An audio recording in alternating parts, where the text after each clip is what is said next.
melanjutkan pembacaan buku tafsir salat. Dan insyaallah di kesempatan kali ini kita akan belajar tentang salah satu sunnah yang hilang, yaitu memperlama i'tidal. Kemudian nanti kita akan lanjutkan tentang membaca tafsir dari doa i'tidal. Memperlama i'tidal termasuk di antara sunnah yang hilang. Karena rata-rata ketika orang melakukan i'tidal, maka biasanya mereka hanya sebentar. Begitu sudah berdiri, mereka langsung sujud. Padahal dianjurkan untuk memperlama i'tidal sebagaimana yang dilakukan ketika ruku'. Al-Bara' bin Azib radhiyallahu anhu menceritakan, anna Rasulullah sallallahu alaihi wasallam kana ruku'uhu wa idza rafa'a ra'sahu minar ruku' wa sujuduhu wa baina as-sajdataini qariban minas sawa'. Di sini kata Al-Bara' qariban minas sawa', bahwa Nabi Shallallahu Alaihi Wasallam beliau itu proporsional ketika sholat. Bentuk proporsional ketika sholat adalah semua rukunnya dikerjakan dengan cara proporsional. Rukuknya, i'tidal beliau, sujud beliau, dan duduk di antara dua sujud qariban minas sawa, itu mendekati sama. Sehingga apa yang beliau lakukan semuanya hampir sama panjangnya. Maka terkadang orang itu dari sekian banyak rukun yang rata-rata panjang adalah bagian sujud. Kalau rukuk biasanya nggak terlalu panjang. Kemudian i'tidal juga nggak terlalu panjang. Duduk di antara dua sujud juga nggak terlalu panjang. Yang paling panjang rata-rata sujud. Ini satu hal yang positif. Namun akan lebih sempurna jika rukun yang lain juga dilakukan secara proporsional. Sehingga yang ini panjang, yang ini juga panjang, ini juga panjang. Sebagaimana kata Al-Bara' bin Azib radhiyallahu anhu, bahwa Rasulullah sallallahu alaihi wasallam kegiatan beliau untuk rukun-rukun ini dilakukan secara proporsional. Nah, dan jamaah dimulakan Allah Ta'ala, ada sedikit pengalaman ya. Ketika saya menjadi imam di sebuah musola, bukan di Jogja ini, di luar Jogja. Kemudian saya melakukan i'tidal, dan i'tidal saya buat agak lama. Ternyata ada tokoh di situ yang mempertanyakan, kamu baca apa? Baca apa aja? Sehingga dia merasa aneh, kamu baca apa kok i'tidalnya lama? Sementara imam di situ rutinnya sujudnya lama. Sehingga kalau sujud lama tidak dipermasalahkan. Tapi kalau i'tidal lama, orang bisa jadi mempermasalahkan. Padahal yang lebih tepat bahwa ruku', i'tidal, kemudian sujud, duduk di antara dua sujud, itu rata-rata dilakukan dalam tempo yang kurang lebih sama. Sehingga kalau kita mengakui orang boleh sujud dalam waktu yang lama untuk kepentingan apapun, baik untuk doa atau dia mengulang bacaan sujud, dan orang tidak curiga dengan itu, maka hal yang sama juga seharusnya dilakukan ketika duduk di antara dua sujud, atau ketika i'tidal, atau ketika ruku'. Baik. Dan cara memperlama i'tidal adalah dengan cara mengulang-ulang bacaan i'tidal. Rabbana walakal hamdu, Rabbana walakal hamdu, Rabbana walakal hamdu, atau diulang Allahumma Rabbana walakal hamdu, Allahumma Rabbana walakal hamdu, dan seterusnya. Selanjutnya kita akan membaca tafsir doa i'tidal. Ada dua bacaan i'tidal, yaitu bacaan tasmi' dan bacaan tahmid. Bacaan tasmi' dan bacaan tahmid. Bacaan tasmi' berarti ketika proses berdirinya sami Allahu liman hamidah.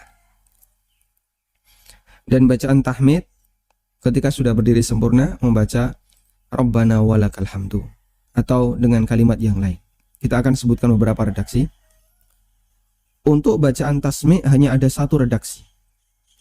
Sami Allahu liman hamidah. Allah mendengar orang yang memujinya. Allah mendengar orang yang memujinya. Allah mendengar orang yang memujinya. Bukankah Allah Maha mendengar suara, mendengar semua suara, baik yang memujinya maupun yang tidak memujinya? Betul, Allah mendengar semua suara. Lalu apa sisi istimewanya ketika kita mengatakan Allah mendengar orang yang memujinya? Ini sebagaimana ketika ada orang yang mengingatkan orang lain yang mendoliminya. Dia mengatakan Tuhan atau Allah tidak tidur. Tuhan tidak tidur, Allah tidak tidur. Bukankah sejak dulu Allah tidak tidur? Lalu kenapa orang yang didolimi ini mengingatkan kepada yang mendoliminya dengan kalimat Allah tidak tidur? Sehingga kita bisa memahami, awas loh ya, Allah melihat. Memang sejak dulu Allah melihat. Hati-hati, Allah mendengar suaramu. Loh, Allah sejak dulu juga mendengar. Sehingga di sini kita bisa memahami bahwa maksud dari pernyataan ini adalah bahwa Allah menjadi saksi atas perbuatan. Sehingga tujuan menyampaikan ini bukan sebatas menyebutkan tentang nama dan sifat Allah, bukan. Tapi tujuannya adalah untuk mengingatkan orang yang mengucapkannya agar dan pendengarnya agar dia sadar bahwa Allah Subhanahu wa taala mendengar, Allah memperhatikan, Allah mengijabai, Allah menjadi saksi atas perbuatan yang dia kerjakan. Demikian pula kalimat Allah mendengar orang yang memujinya. Bahwa yang dimaksud mendengar di sini bukan semata mendengar. Kalau mendengar sendiri adalah idrakul masmu, bisa menangkap sesuatu yang didengar, bisa menangkap suara. Namun yang dimaksud mendengar di sini bukan semata mendengar, tapi mendengar yang diiringi dengan respon. Mendengar yang diiringi dengan respon. Bukan sebatas as-sama, tapi mendengar yang diiringi dengan respon. Karena itu para ulama memaknai tasmi' dengan ijabah, merespon. Sehingga kalimat sami Allahu liman hamidah maksudnya adalah Allah mengijabai orang yang memujinya. Allah mengijabai, dan ijabah itu maknanya yang lebih umum adalah merespon. Allah merespon orang yang memujinya. Allah Subhanahu wa taala berfirman, ujibu da'watad da'i idza da'an. Aku mengijabai da'watad da'i, doanya orang yang berdoa, idza da'ani, apabila dia berdoa kepadaku. Ada orang yang bertanya-tanya, saya sudah lama berdoa, tapi kenapa doaku tidak dikabulkan? Aku sudah lama berdoa, sudah lama memohon kepada Allah, minta ini, minta itu, tapi kenapa nggak dikasih-kasih? Maka kita perlu memahami bahwa bentuk ijabah doa, ijabah terhadap doa itu bentuknya beragam. Karena ijabah itu tidak sama dengan memberikan sesuai dengan apa yang diminta. Sehingga orang misalnya minta jodoh lalu dikasih jodoh, belum tentu langsung diberikan sesuai dengan apa yang dia minta. Orang misalnya minta kekayaan, langsung dikasih kekayaan. Minta anak, dikasih anak, belum tentu. Karena makna ijabatud doa bentuknya adalah merespon doa, sehingga dia beragam. Sehingga ijabah doa yang lebih tepat adalah merespon doa. Dan respon terhadap doa itu bervariasi, beragam. Ada yang bentuknya Allah Subhanahu wa taala simpan di akhirat, disimpan di akhirat ya. Kemudian ada yang bentuknya Allah Subhanahu wa taala wujudkan dalam bentuk dihindarkan ya. Dihindarkan dari potensi bahaya. Kemudian ada yang bentuknya diberi sesuai yang diminta. Diberi sesuai yang diminta. Sehingga namanya ijabah, respon terhadap doa itu beragam. Maka belum tentu apa yang kita minta itu sesuai dengan terbaik untuk kehidupan kita. Sehingga kadang Allah pilihkan. Dengan Allah kasih yang lebih baik dibandingkan apa yang diminta oleh hamba. Allah simpan di akhirat. Allah hindarkan dari potensi bahaya yang semisal. Atau diberi sesuai dengan yang diminta. Gak ada ruginya orang banyak berdoa. Gak ada ruginya. Karena itulah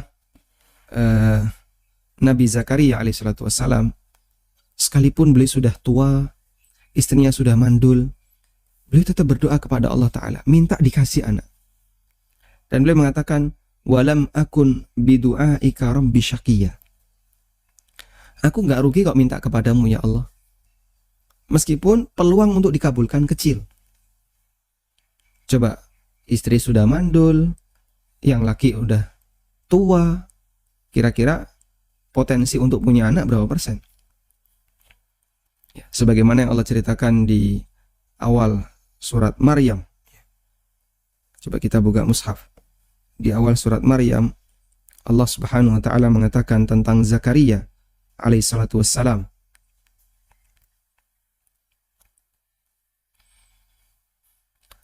Allah berfirman, "Dzikru rahmati rabbika 'abdahu Zakaria idz nada rabbahu nidaan khafiyya." Ketika dia memanggil Rabbnya dengan panggilan yang lembut. Lalu Zakaria berdoa kepada Allah, "Rabbi inni wahanal 'azmu minni washta'ala ar-ra'su syaiba wa lam akum bidu'aika rabbi syaqiyya." Ya Allah, wahanal 'azmu minni, tulang-tulangku ini sudah, tulangnya orang yang sudah tua, sudah lemah. Tulangku sudah lemah. Washta'ala ar-ra'su syaiba. Dan kepalaku sudah dipenuhi dengan uban. Walam akun bidu'aika rabbi syaqiyya. Tapi aku enggak celaka dengan doa yang aku ucapkan untukmu. Dengan doa yang aku panjatkan kepada Allah Ta'ala, kepadamu. Sehingga Zakaria yakin, meskipun peluang doa ini dikabulkannya sangat, sebab dikabulkan doa ini kecil, dalam arti untuk bisa mendapatkan ini peluangnya sangat kecil karena beliau sudah tua, istri beliau mandul, tapi beliau tetap berdoa kepada Allah Ta'ala. Bagaimana doanya Zakaria? Wa inni khiftul mawaliya min wara'i wa kanat imra'ati akiran fahabli min ladunka waliya. Dan aku khawatir dengan al-mawaliya min wara'i, keturunan setelahku. Coba kita baca terjemahannya.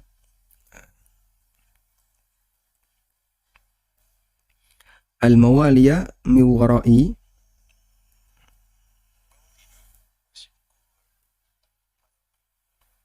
ada iklannya.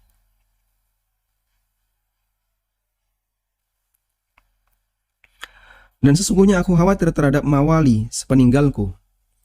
Dan bisa jadi makna al-mawali di sini diterjemahkan dengan mawali. Mungkin maksudnya adalah penerusnya. Wa kanat imraati akiran, dan istriku dalam kondisi akiran, dalam kondisi mandul. Fahabli min ladunka waliya. Anugerahkanlah aku di sisimu waliyan, seorang keturunan, seorang putra. Sehingga beliau tetap memohon kepada Allah Subhanahu wa taala, sekalipun Zakaria alaihissalatu wassalam untuk bisa mendapatkan anak itu sebabnya sangat kecil. Namun seperti itulah keyakinan seorang nabi yang bersabar dalam berdoa.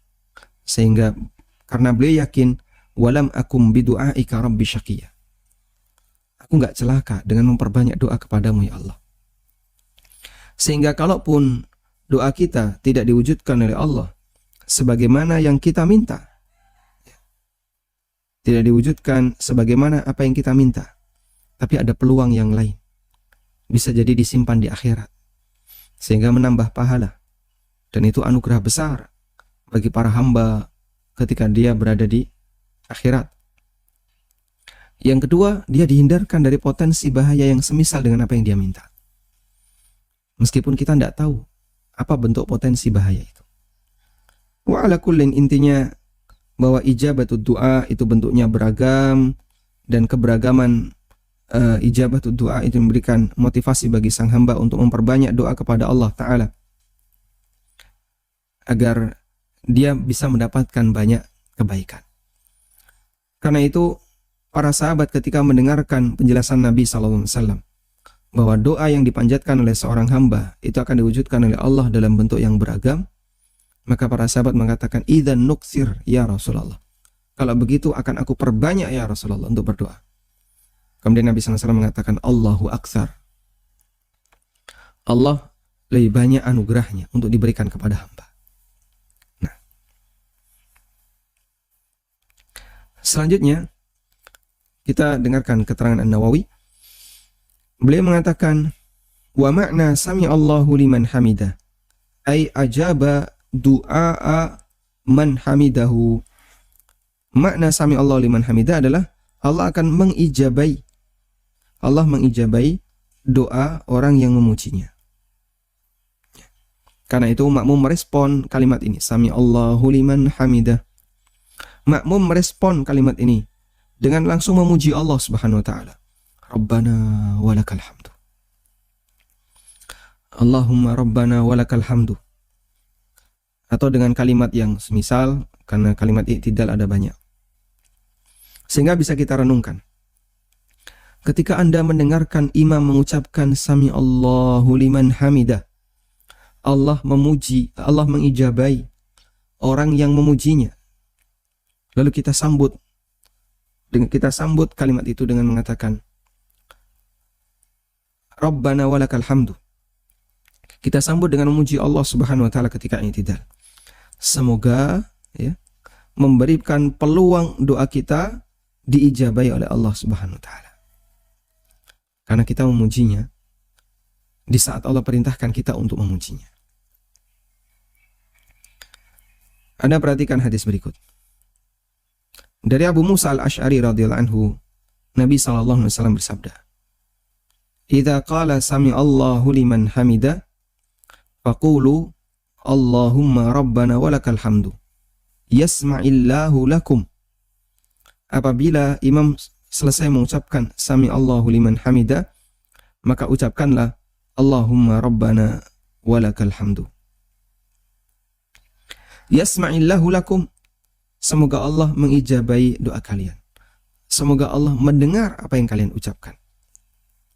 Fa innallaha qala ala lisani nabiyhi sallallahu alaihi wasallam sami Allahu liman hamidah.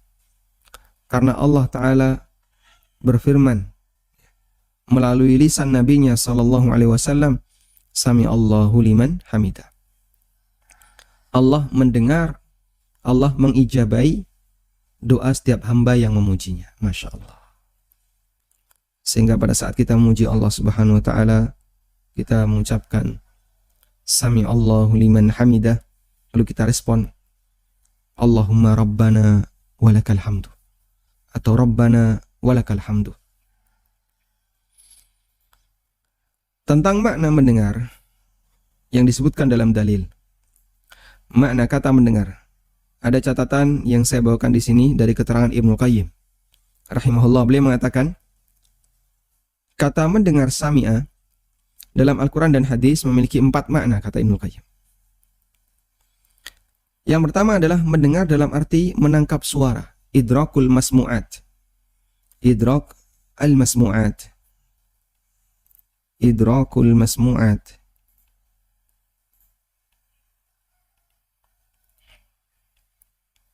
Menangkap suara.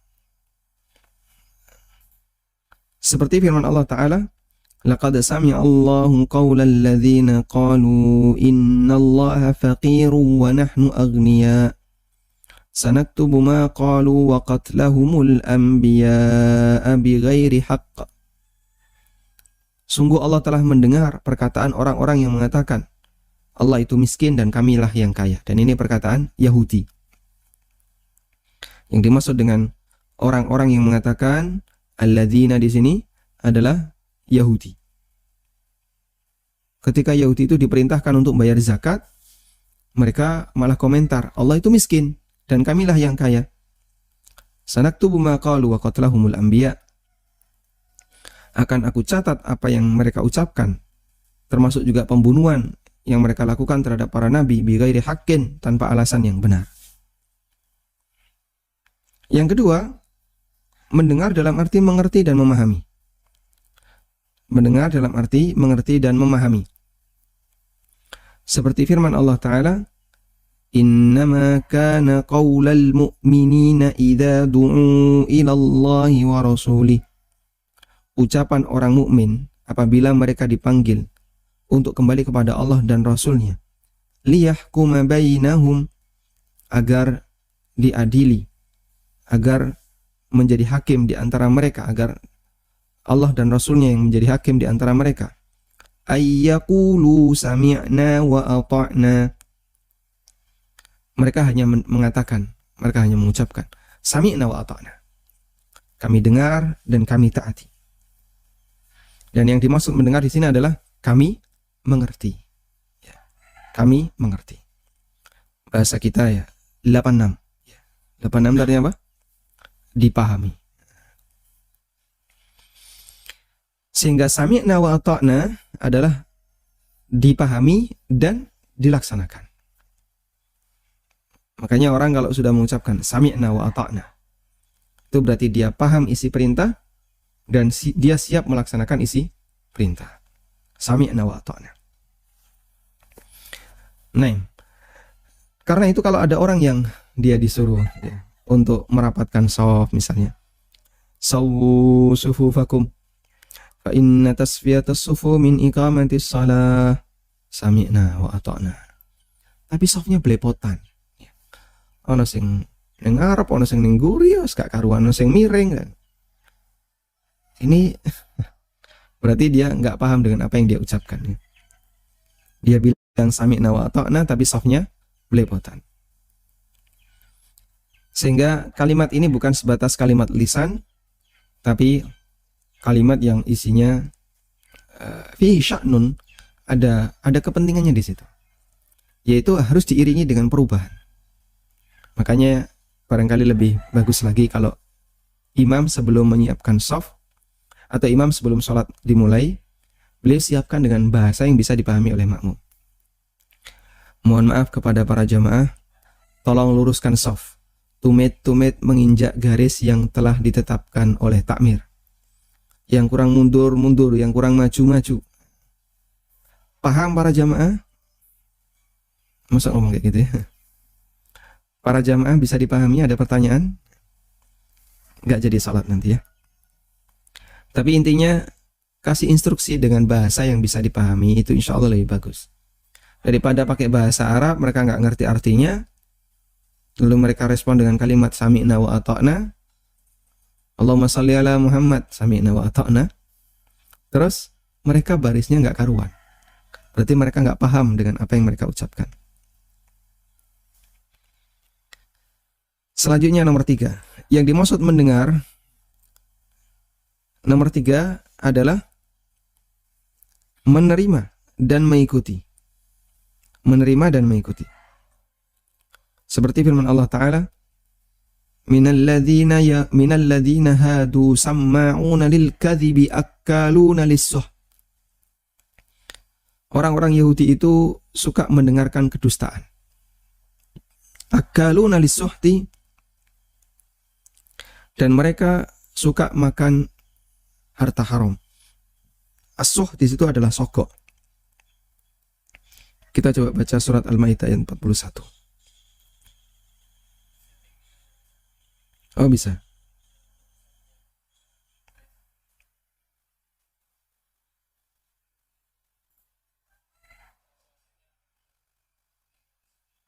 Baik. Yang Indonesia yang mana ini?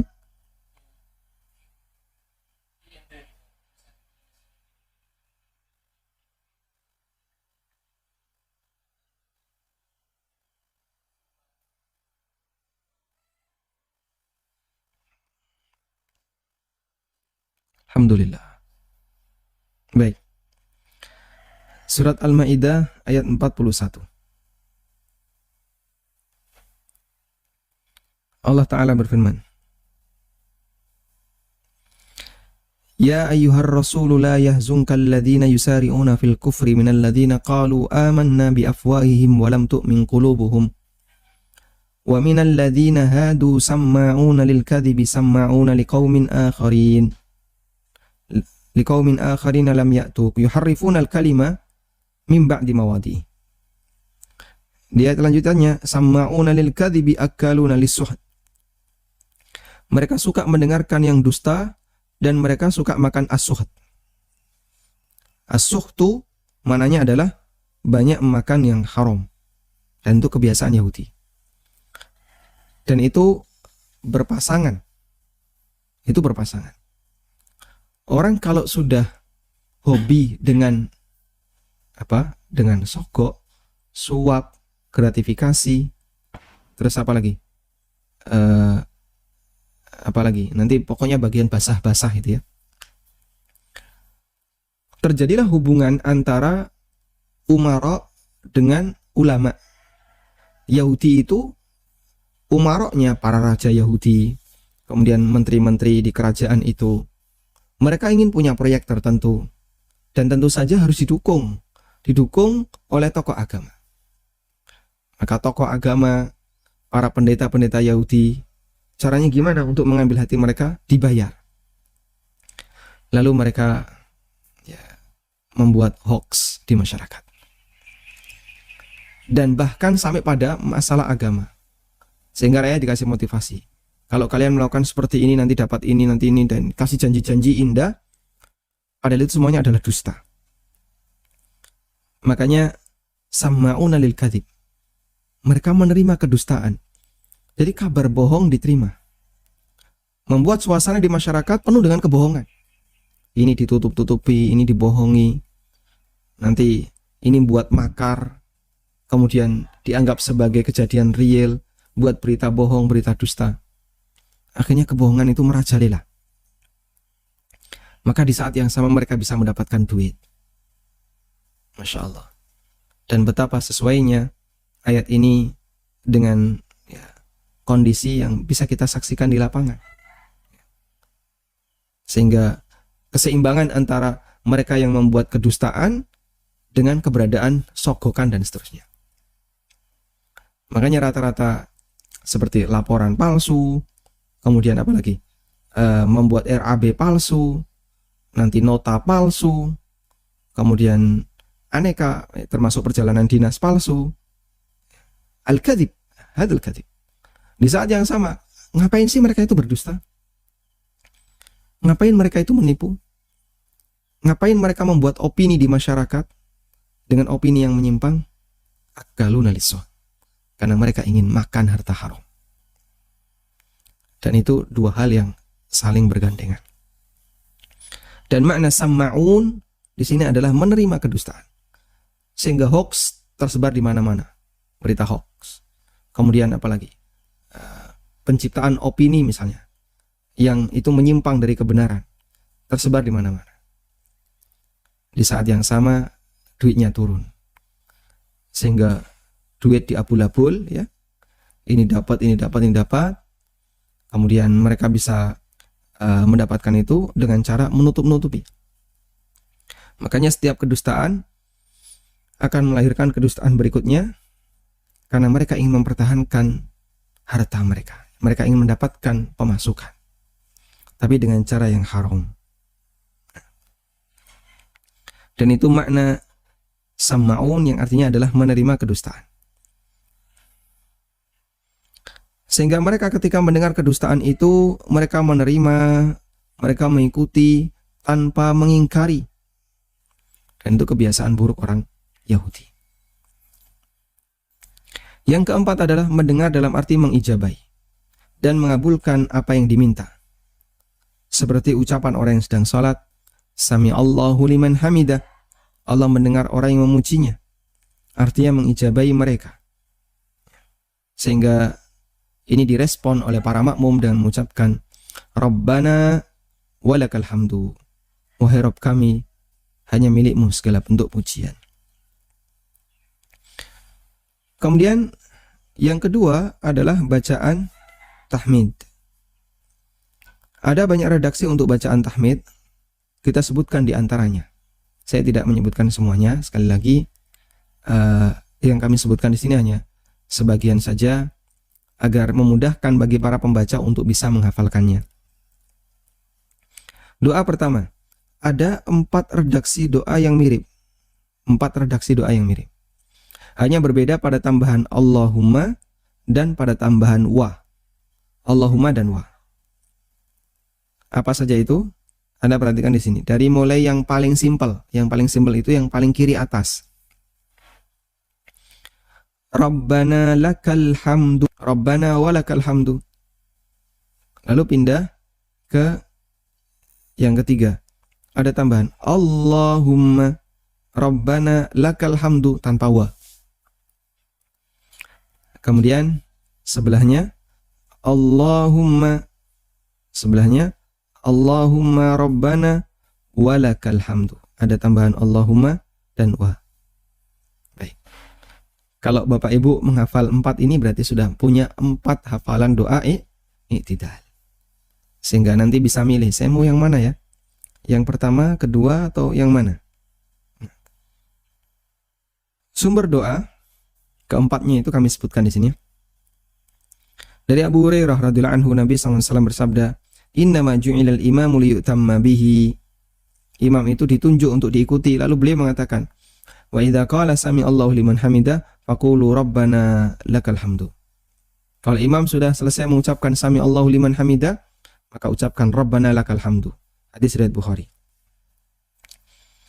Dalam riwayat yang lain dari Anas bin Malik ada tambahan huruf wa.